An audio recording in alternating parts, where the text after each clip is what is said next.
Crypto Twitter is full of losers. It's full of losers because these are people who are afraid of hard work, who want to make money for nothing.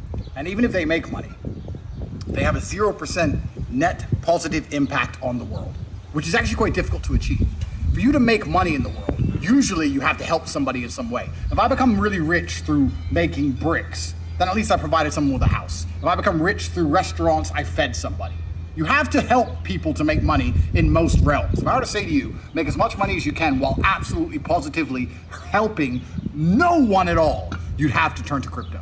Because these dorks sit there, scam each other all day, bots, garbage, launch degen coins, be a bunch of idiots, promise to have the world, I'm gonna tokenize toilet paper, and it's got utility, and there's an NFT, and you can join my exclusive project, and we're all a community, and let's all type in the Telegram all day, and we're all gonna help the world. And really, you help fucking no one. Cool, Joe. Even if you make money, you manage to make some money while positive. All right. Tate, clearly a fan of crypto. Big fan. Loves it. Actually, as the video continues, he did actually establish that he's like, I do believe in Bitcoin and Ethereum. Essentially, was the same thing that I believe. But some of this other stuff is absolutely nonsensical. What I would say is 10 to 20% of it is actually useful, tangible, and it has a utility. And then the other 80% or so is shitcoin.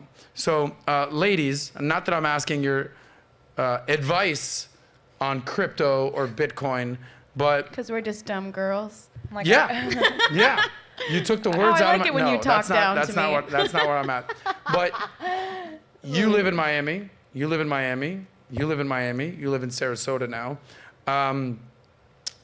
There was an article in the Miami Herald recently about how basically everyone that was in the crypto scene evaporated, left Miami, and I've seen this in the real estate market in 2008. I've seen this in the tech boom in the early 2000s. I've seen this in now the crypto in 2020. They make their money, fast money. All of a sudden, boom, things go bust. They get the hell out of here. How much partying were you doing during Miami Crypto Week? I did run to you at the white party. We had some fun. Yes, we were doing interviews. You know, you're in the modeling world. You're a hot mom with a dog, or a hot wife with a dog. You have kids? No. Okay. Maybe after the show, you and Josh, back room. What? Her husband's here. Yeah. What's your experience with some of these crypto guys, these crypto dorks that are out there? I feel like I haven't talked to many. I mean, I've invested personally, so I have some like Bitcoin, not a lot. I have Ethereum. I made like 15K on Dogecoin, so I feel like there's Dogecoin. I still made money, but I don't meet a lot of men who do it. And if I do, it's like their whole life, and I don't like that. I feel like what Andrew said, there's some truth to that, where it's like they're just so focused on crypto and nothing else, and they come in and I don't know. They go in and go out. And then they go in and go out, yeah. Emily, when you meet the crypto dorks out there, what do they say to you? Okay, first of all, Adam, I love nerds. I'm going to just start off by saying I don't understand crypto. I don't understand anything about it. But if there are any men who do, feel free to slide into my DMs. Flag. We did go to a couple of Bitcoin events this week, and it was interesting. Some guy approached us and was like, do you want to buy my T-Rex? And I was like, oh, yeah. Is that like a euphemism for something? Are you trying to show me your dick? And he literally whipped out his phone and showed us a picture of a T-Rex in like an exhibit in his house. his So he was bones. like, do you know anyone? I'll give you a cut of the profits. I was like, I don't know a single person who wants a T-Rex, dude. So it was not a euphemism. He wasn't pulling down his pants. He actually had a T-Rex He for was you. like, to I sell. made money Why on is he going to crypto. you to try to sell that T-Rex? I just look like somebody who's really into museums. But what I want to understand is, so Tate is very vocal about this. He's basically, they're all dorks, okay? What was your experience, or like, what's their vibe from these types of guys? It's very like, it gives me LA vibes, like kind of cliquey. I feel like the guys are kind Pretentious. of nervous to talk to girls, but I like nerds, so it's like, okay, shh, baby, I got you. So you're approaching them. So it gives you LA vibes. Well, Kali over here is from LA. Well, that's all men now, though. I've heard that men don't hit on women anymore that much. I mean, I haven't been hit on in like 20 years. Since I'm married, I man. put off that vibe, You right? gotta go to construction Yes. zones in Miami, girl. Because I You'll want to get know hit what on. it's like for you guys, though. Like, Yeah, we definitely get yeah, it. but young men, like Gen Z, young boys now, they're not Yeah. hitting on girls. They're too scared. Well, you know who can They speak slide about in your this? DMs. Yeah, Our exactly. friend Naomi is 19, Yes. She's 19. You are the I'm definition 41. of Gen Z.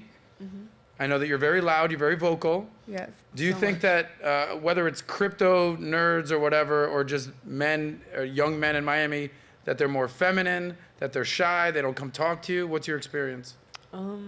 Honestly, I don't know. Like, I haven't had much experience with those type of guys. What do you expect? What do you have experience in? I don't know. Mostly like douchebags. Mostly like douchebags. Yeah. So Me where do you too, meet girl. these amazing douchebags? Huh? Where do you meet these amazing douchebags? Well, I lived in Tampa for a while. It wasn't great. So how would you define a douchebag? Very cocky, insensitive, kind of only thinks about themselves. That doesn't sound like they're afraid to come talk to you, though.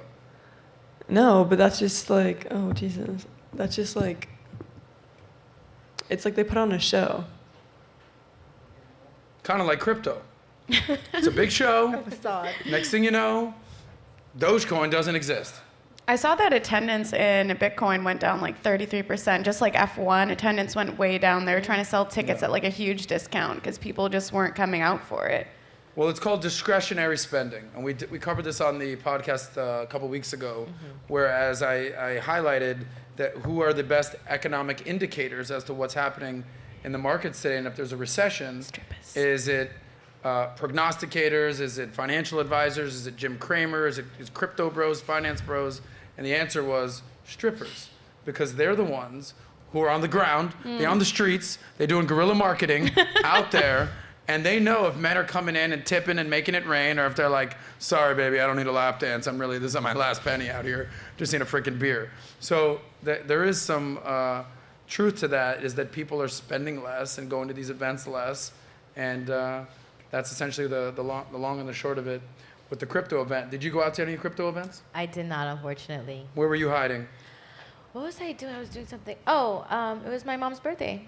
So I spent the weekend with her. Happy birthday, Dee. Yeah, happy birthday, Mom. Love you. Okay.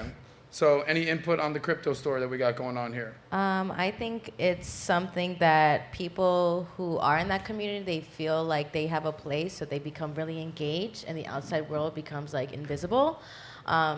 It's not my thing. I mean, I commend them for being like all in what they're doing. I think if you're gonna do something, like be number one at it and do. Isn't that what our Warren Buffett said? If you're gonna do something, be number one at it. Yeah. So I think they are doing that. It's a space that's not really winning sometimes all the time. But I mean, hey, find your thing, do your thing, and be the best at it. That's all I really have to say for them. All right. Just remember, past performance does not guarantee future results, Correct. future returns. So just because crypto or a certain Dogecoin went to the moon doesn't mean that it's going to stay on the moon forever. It might come back down to Earth. Okay. Anyway, I'm giving you guys a C+ for your answers this segment, possibly even a D-, but I'm just being generous today. But I feel like the next topic you're going to bring some value. I can bring up the grade. What's I that? said I can bring up the grade. That's So my if you meet Collie. a man that's into crypto, he needs to know, and this is not trying to be sexual, he needs to know when to pull out Ooh. and diversify and invest in other stuff. Okay. So now I know what to do. Anytime I need a better response, Extra credit. I need to challenge you a little bit. Give you I'm a low a teacher, I grade. know. You're a teacher. That was a little extra credit for us out there. I don't like when men use reverse psychology to try to get me to prove myself. It works on you every single time, Emily. Well, I haven't sucked your dick, so clearly it hasn't worked good enough. Yet, bitch. Anyway. So if you like that clip, click right here to watch another, or if you want to watch the entire SOSCAST, click right here.